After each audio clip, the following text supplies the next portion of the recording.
to gold bars. In the year 1900, two gold bars would buy you a house, not a box in a tower. A full if you were outside the city. Back then, gold was real money. Heavy, need permission from a bank. 2 bars in your hands meant freedom. Now jump to 2025, to gold bars. They still buy you a house, but the house, it costs 500 times more dollars than it did back then.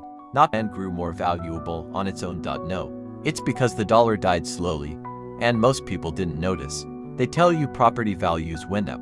They celebrate it on the news like it's a win. Your house is worth more now. No, it's not. The dollar is worth less. That's the trick. The illusion of wealth while your purchasing power slips through your fingers. Back in 1900, a house cost around $4,000. Today, that same house can cost $500,000, maybe more depending on the zip code.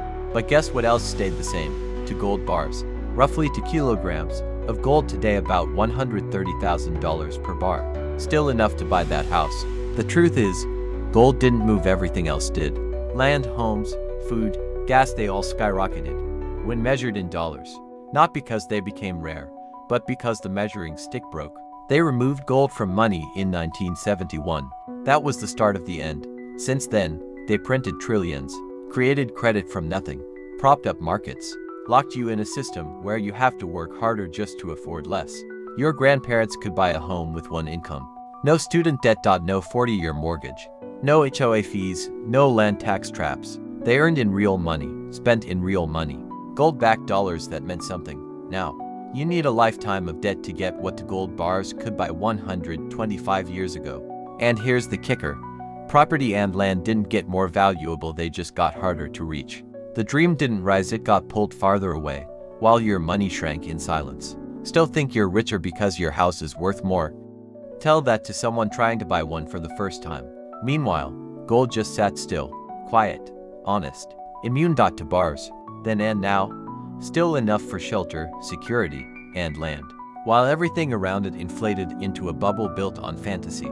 That's the story they won't tell you. The dollar didn't just collapse, it took the truth with it. And gold just remembered. People think they made money on their house because the number went up. They say, I bought this place for $200,000, and now it's worth $800,000. But did they gain value? Or did the dollar lose it?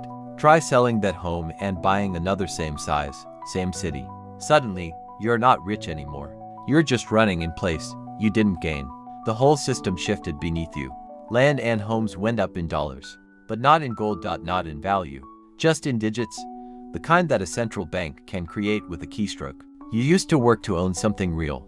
Now you work to stay afloat. The house is still made of wood and bricks, but the price tag is built on sand. People don't get it because they've been programmed to think in dollars. They don't ask what a thing is worth, they ask what it costs. But cost means nothing if the money means nothing. It's like being proud your boat is floating higher, without realizing the water level just dropped. Gold doesn't play that game.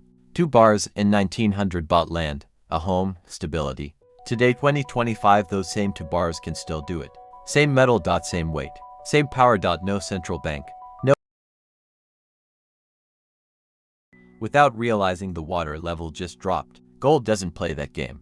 2 bars in 1900 bought land, a home, stability. Today 2025, those same 2 bars can still do it. Same metal. Same weight. Same power. No central bank. No interest rates. But now the cracks are too big to ignore. The system is unraveling. Banks are failing. The middle class is drowning. People who once mocked gold are suddenly asking where to get it. Their 401ks are bleeding. Their dollars stretch thinner each week. The lie is wearing off.